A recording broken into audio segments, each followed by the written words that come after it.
Salut à tous, bienvenue dans cette nouvelle vidéo. Aujourd'hui, nouveau tuto shader, on va regarder comment faire pour faire un nuage en volumétrique grâce au shader de Blender. Donc c'est une méthode que j'affectionne particulièrement, j'utilise assez régulièrement dans mes projets, surtout dans le cas où on a une caméra qui est dans le ciel par exemple. Si vous avez vu le projet passer sur la chaîne où je fais une tablette graphique, dedans j'ai un plan vue du ciel qui donne vue sur une cité en contrebas, et comme je suis dans le ciel, j'avais besoin de faire des nuages. Eh bien c'est avec cette méthode que j'ai pu faire ce plan assez facilement et sans avoir trop de calculs et sans trop galérer. Donc je vais vous montrer la méthode, elle est assez simpliste, ça va quand même un petit peu loin au niveau des nœuds si vous avez juste les bases, mais on va voir ça ensemble et puis ça va le faire. Donc la première chose à faire, déjà ici on va passer, donc on voit bien c'est juste 2 cubes, et là ça va être des shaders. Donc la première chose qu'on va faire c'est venir créer un cube.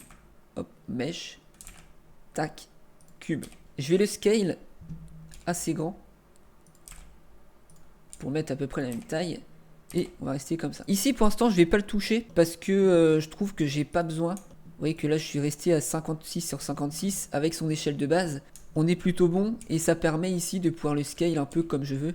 Là j'en ai mis 2 pour vraiment casser un petit peu la géométrie et avoir quelque chose qui fonctionne.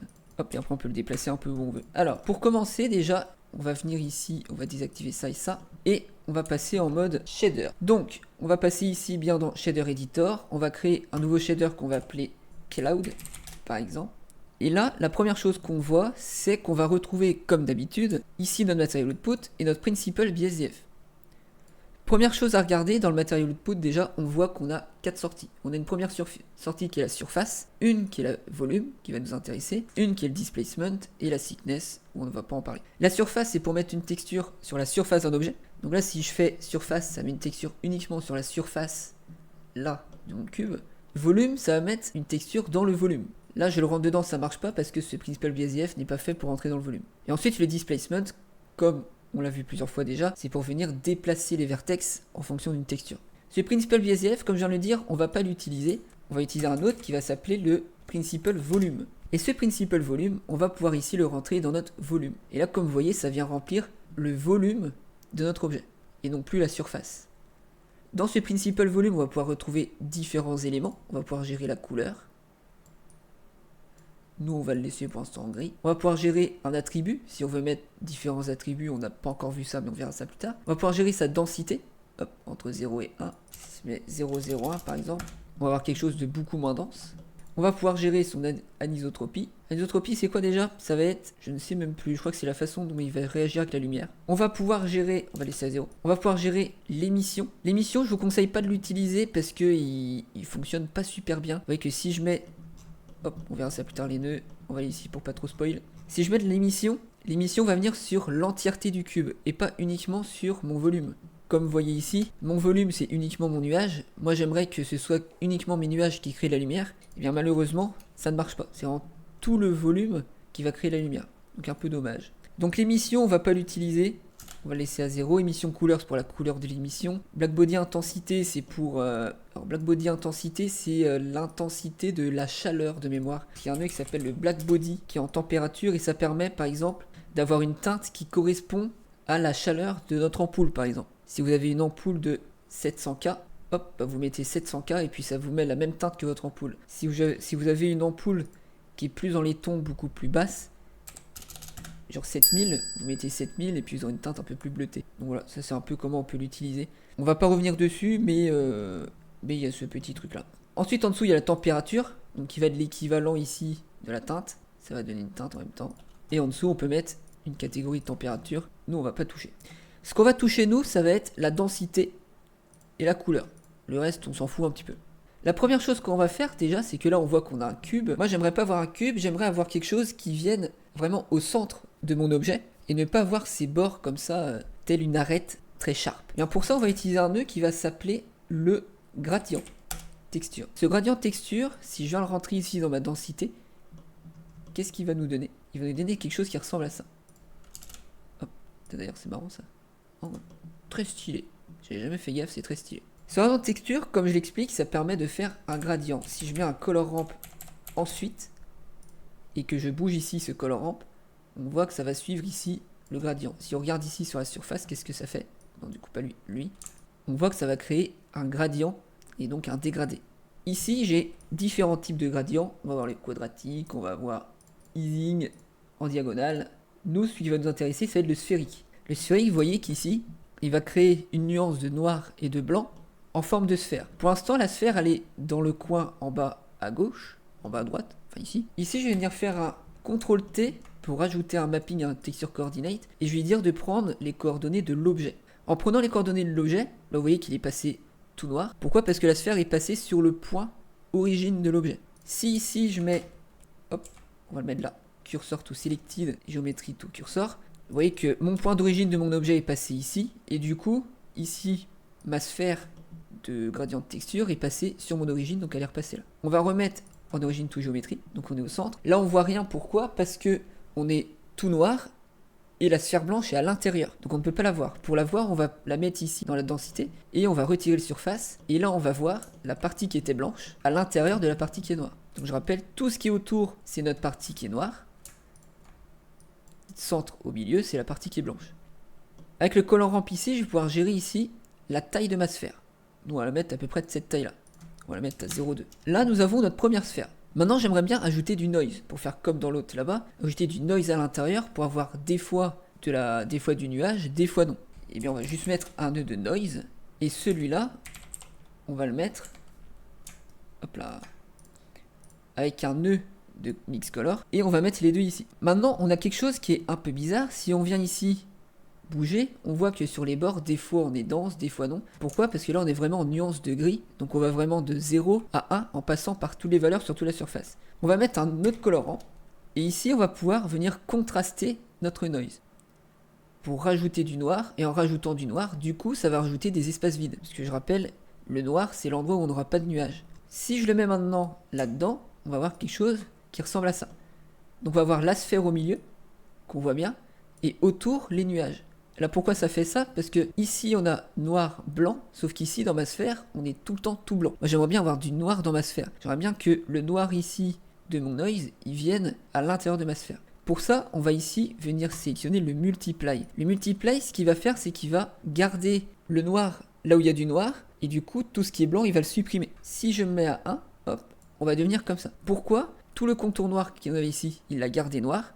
Le blanc qui est ici, il a gardé blanc. Il est venu avec celui-là. Il a regardé donc tout ce qui était en dehors de la sphère, on a dit que ça restait noir. Parce que ici, c'est noir. Donc toutes les traces blanches vont être supprimées. Et par contre, le blanc qui arrive à l'intérieur de la sphère va rester blanc. Et le noir qui est à l'intérieur de la sphère, lui, il va venir écraser le blanc de cette sphère. Donc on arrive à quelque chose qui est comme ça. On commence à avoir quelque chose qui ressemble un petit peu à un nuage. Ici, on va pouvoir gérer la taille de notre noise, son détail, et là, sa rugosité.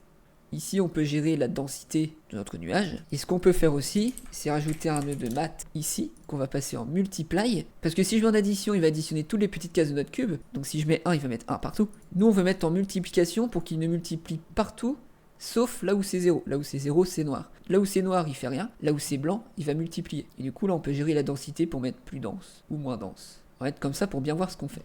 Ici, on va mettre à peu près comme ça. Et là, on va pouvoir gérer, hop, pour avoir quelque chose qui ressemble à ça, par exemple. Maintenant, on commence à avoir quelque chose qui fonctionne, sauf que le problème, c'est qu'on retrouve vraiment le pattern de notre sphère. Donc on a bien des nuages ici au milieu, mais là, sur le contour, on voit bien surtout ici, les bords de notre sphère. Moi, j'aimerais bien qu'on soit quelque chose de beaucoup plus naturel, comme on a ici, où on casse un peu le pattern de la sphère. Ce qu'on va faire, c'est qu'on va venir créer un noise qui va venir uniquement sur les contours de notre sphère, et pas sur l'intérieur. Pour lui dire qu'au niveau des contours, des fois tu vas afficher, des fois non. Et du coup, ça va venir casser ici le côté très lisse. Donc pour ça, on a dit, on va rajouter un noise. Ce noise, on veut qu'il aille d'ici à ici, par rapport ici à notre jonction. On se rappelle que notre jonction, ça va être notre noir ici. Si je bouge mon noir, ça va bouger ici la taille de ma sphère. Et du coup, la jonction entre mon blanc et mon noir de ma sphère. Et bien, je vais venir créer un color ramp, et je vais garder ici cette valeur de mon noir. Sauf que au lieu de la mettre sur le noir, je vais la mettre ici sur le blanc. Donc là, ça va être 2,0 plein. On va mettre 0,25, ce sera plus simple. 0,2. On va prendre le 0,2 et on va le mettre ici sur le blanc. Donc le blanc va correspondre à ce noir, ça va être notre jonction. On va lui dire que devant, on met un noir. Et on va créer ici un nouveau petit point, qu'on va mettre noir aussi, et on va le mettre derrière. On rappelle, ce qu'on a fait au-dessus, c'est qu'on lui a dit que le noise, tu l'affiches uniquement là où c'est blanc. Et bien ici, ça va faire la même chose. Noir, le noise ne sera pas affiché. Blanc, il sera affiché. Noir, il ne sera pas affiché. Pour voir ce que ça donne, on va mettre le gradient dans le même nœud ici, parce qu'on veut toujours un sphérique au même endroit. Et lui, on va le mettre ici dans notre multiply pour voir ce que ça donne. Ça va nous donner ceci. Pour l'instant, là, on ne le voit pas, mais on a vraiment une couche, donc on a rien, du blanc et rien. Donc là, l'intérieur est vide. Pour voir un petit peu ce qu'on fait, on va rajouter notre noise. Donc notre noise, c'est une valeur de noir et blanc, donc on va rajouter un colorant pour pousser les noirs, pour qu'on puisse voir à travers, sinon on ne verra pas à travers. Et là, on va venir ici le fusionner. Donc on a dit on passe en multiply pour voir ce qu'on fait, et on va venir comme ça. On retire là, et là on commence à voir l'intérieur. Donc si on retire ici, ou on bouge un peu le scale, on voit que le noise, il n'y en a pas à l'intérieur, il n'y en a vraiment que d'ici à ici.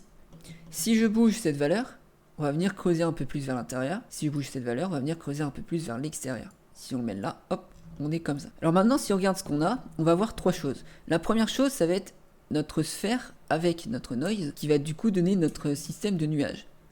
La deuxième chose, ça va être ici, notre sphère qui est creuse à l'intérieur, avec le noise. Et la troisième, ça va être notre sphère toute seule. Nous, ce qu'on va faire, ça va être rajouter notre noise ici à notre sphère toute seule, pour que là, notre bord ne soit plus toute lisse, mais ait des petits patterns qui dépassent, et donc casse un peu cette homogénéité. On va venir créer un mix color, et on va venir mettre notre noise là-dedans, et notre sphère dedans. Si on regarde ce que ça va nous donner, ça va nous donner ceci. Donc là, on voit que ça commence à avoir quelque chose qu'on veut. Sauf qu'on est en mix, ça veut dire qu'il fusionne les deux, mais qu'on est vraiment jamais bien. Nous, ce qu'on va vouloir mettre, ça va être, là où il y a du volume, on prend du volume, là où il n'y en a pas, on n'en a pas, pour le côté noise. Donc on va mettre en addition.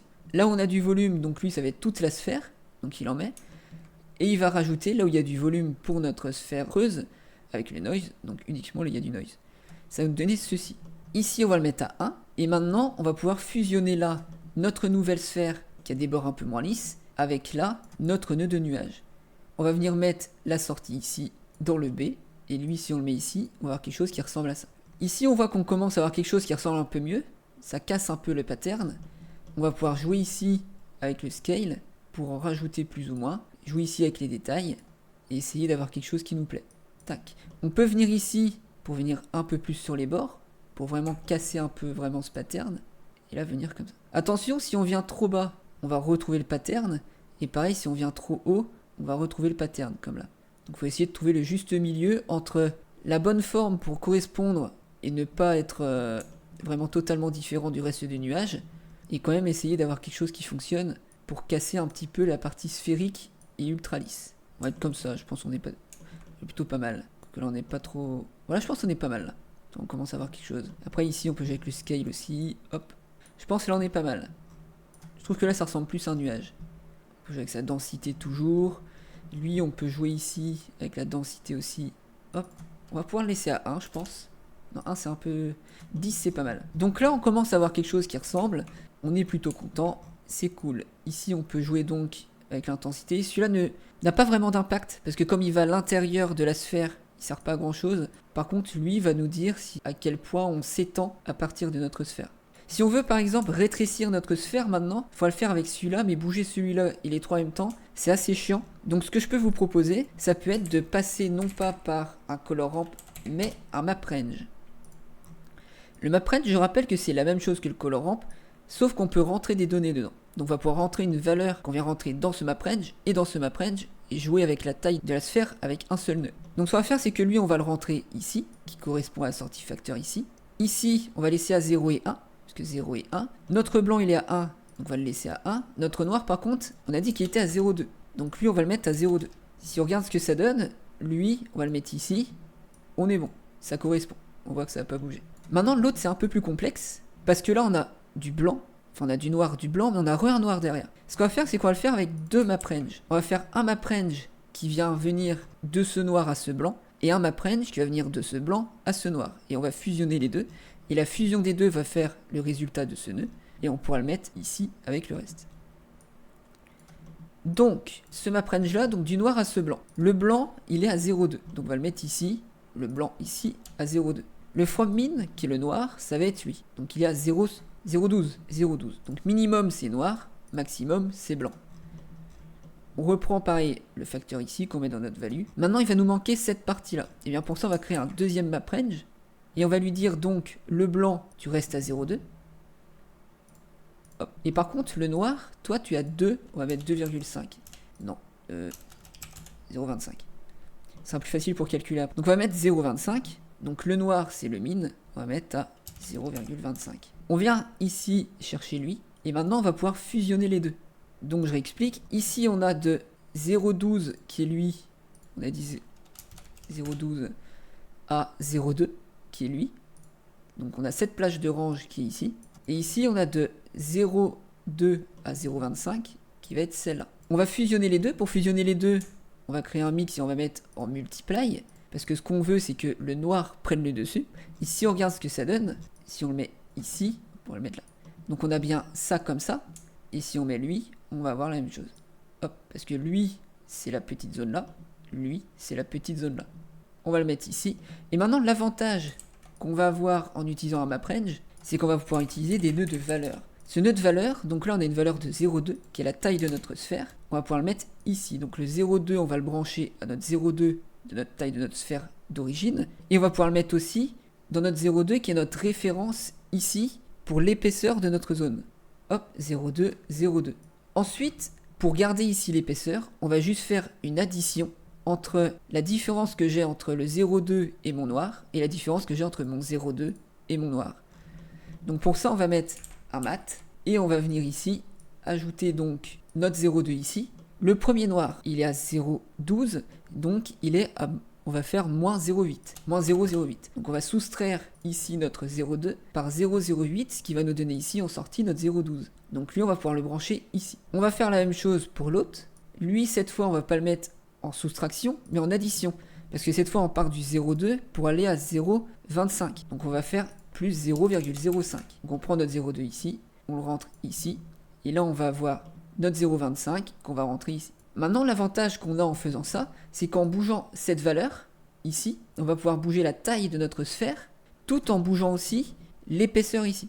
En bougeant uniquement ce nœud-là, c'est comme si on bougeait ce nœud-là, sauf que comme on a ici rentré la différence qu'on a avec les deux autres nœuds, on va bouger les trois nœuds d'un coup, et plus juste lui, et ensuite les autres. Et l'avantage en même temps, c'est que comme on l'a branché à la taille de notre sphère, on va aussi bouger la taille de cette sphère ici. Si on regarde là, si je bouge le 0,2 ici, je bouge aussi la taille de cette sphère. Donc je vais bouger la taille de ma sphère et la taille de ma référence ici. Donc si on rentre la totalité, on va avoir ceci. Donc on retrouve bien notre sphère avec le nœud. Et on retrouve bien ici la sphère qu'on peut bouger plus ou moins grande, qui du coup est dépendante aussi de la taille de notre noise ici.